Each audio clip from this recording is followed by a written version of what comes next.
नमो नमः। आज हम 8वीं कक्षा की संस्कृत की पाठ्य पुस्तक मंथन भाग 3 का पाठ 11 इसका प्रश्न अभ्यास करेंगे और इसी वीडियो के लिंक में आपको इस पाठ का हिंदी व्याख्या का भी अध्याय मिल जाएगा जिसमें मैंने इस पाठ की हिंदी व्याख्या की हुई है।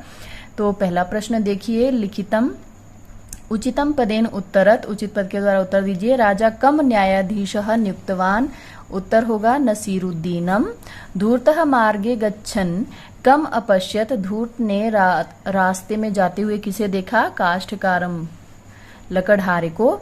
धूर्तः काष्ठकारम कुत्र अनयत, धूर्त काष्ठकार को कहाँ लेकर गया? न्यायालये। स धूर्तः किम वांछति स्म, वह धूर्त क्या चाहता था? किंचिदपि न, वैसे वो धन की इच्छा रखता था लेकिन काष्ठकार ने उसे धन देने से मना कर दिया, तो उसने कहा कि ठीक है, तुम यदि मुझे कुछ भी नहीं दोगे तो फिर वही दो, कुछ भी नहीं। ठीक है। कह बुद्धिमान आसीत, नसीरुद्दीनः बुद्धिमान आसीत। प्रश्न 2, पूर्ण वाक्येन उत्तरत, पूर्ण वाक्य में उत्तर दीजिए। पहला प्रश्न, धूर्तः सहायतयाः किम प्रतिदानं वांछति स्म, धूर्त जो है सहायता के लिए क्या प्रतिदान चाहता था? तो यहाँ पर उत्तर पहले आधा तो आपका प्रश्न ही लिखा जाएगा। धूर्तः सहायतया किंचिदपि न, किंचिद अपि न वांछति स्म, वांछति स्म, पूर्ण विराम। धूर्तः सहायतया किंचिदपि न वांछति स्म। आगे ख भाग है, मुल्ला नसीरुद्दीनः कथम न्यायम अकरोत, मुल्ला नसीरुद्दीन ने जो है किस प्रकार से न्याय किया। अब आपने यदि इस पाठ की हिंदी अनुवाद सुना या पढ़ा होगा तो आपको पता होगा कि नसीरुद्दीन ने जो है उसे एक खाली घड़ा दिखाकर पूछा था कि आपको घड़े में क्या नजर आ रहा है, और जैसे ही उसने कहा कि मुझे इसमें कुछ भी नहीं नजर आ रहा है, तभी मुल्ला नसीरुद्दीन ने उसे आदेश दे दिया कि ठीक है, तुम अपना कुछ भी नहीं ले लो। लेकिन अगर मैं इतना लंबा इसको संस्कृत में लिखूंगी तो बहुत ज्यादा आपको इसको याद करने में कठिनाई आएगी, इसलिए मैं कोशिश करूंगी कि आपको कम से कम शब्दों में इसका उत्तर मिल जाए। तो हम लोग इसमें इसके उत्तर में क्या लिखेंगे? मुल्ला नसीरुद्दीनः कथम न्यायम अकरोत, तो यहाँ पर हम लिखेंगे मुल्ला नसीरुद्दीनः, नसीरुद्दीनः, मुल्ला नसीरुद्दीनः तम एकम रिक्तम घटम दर्शयित्वा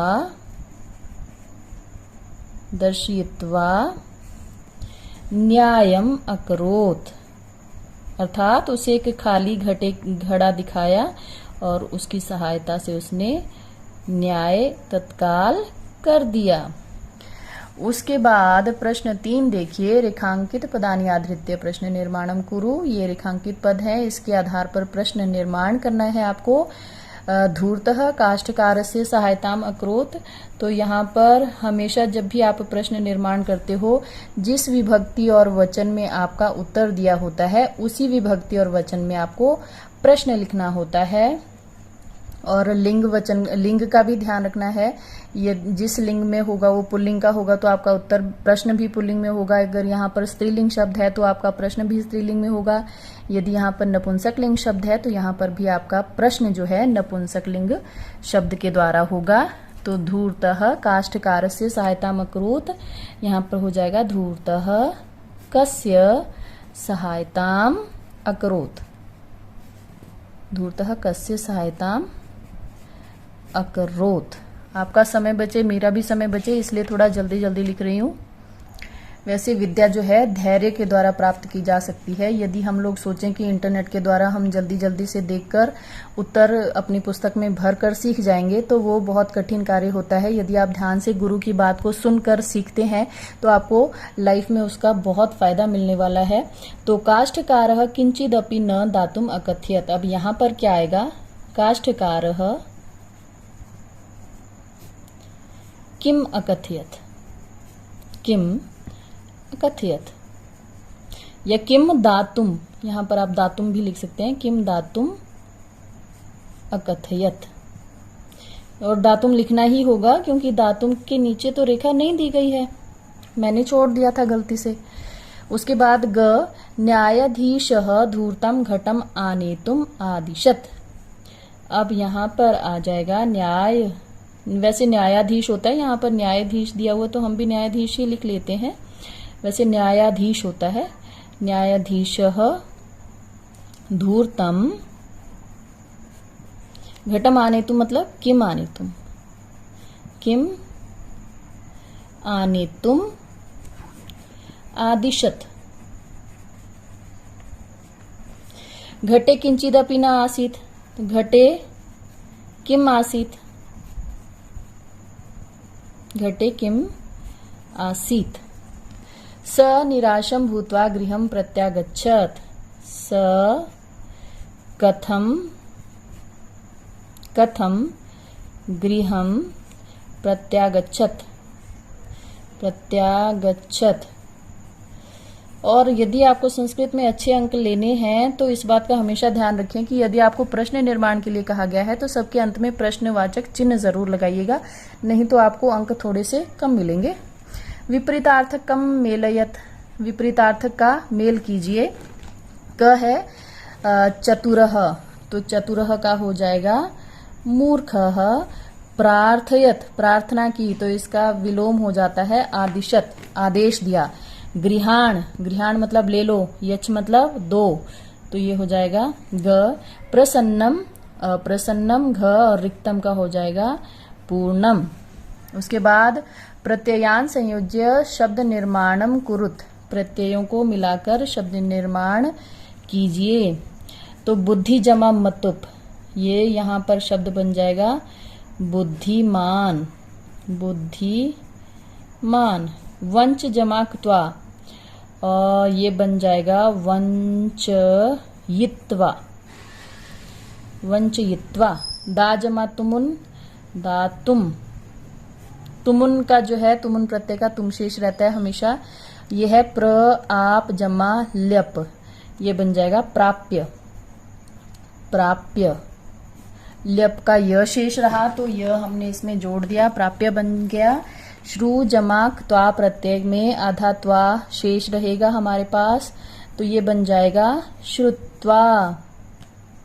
आ जमा नी जमा तुमुन, ये बन जाएगा आने तुम, आने तुम। इसके बाद अगला प्रश्न देखिए, प्रश्न 6 है हमारे पास। उपपद विभक्ति के अनुसार रिक्त स्थान की पूर्ति कीजिए। यहाँ पर उपपद विभक्ति के लिए आपको सहायक शब्द भी दिए गए हैं।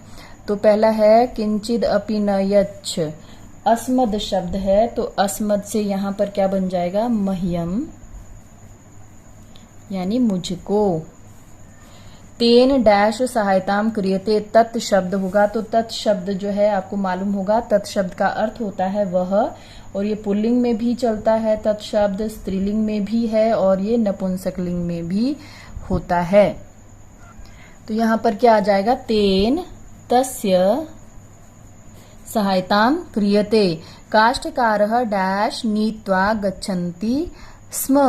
अब काष्ठ है तो यहाँ पर क्या हो जाएगा काष्ठम, काष्ठम, काष्ठम, काष्ठम नीत्वा गच्छन्ति स्म। काष्ठाः डैश अपतन भूमि, भूमि से हो जाएगा भूमौ। सप्तमी विभक्ति लगा रही हूं मैं यहाँ पर। डैश तम गृहम गंतुम आदिश्यते न्यायाधीशः, तो न्यायाधीशः के जगह यहाँ पर क्या हो जाएगा न्यायाधीश के द्वारा। तो न्यायाधीश के द्वारा के लिए यहाँ पर क्या आएगा न्यायाधीशेन, न्यायाधीशेन, न्यायाधीशेन।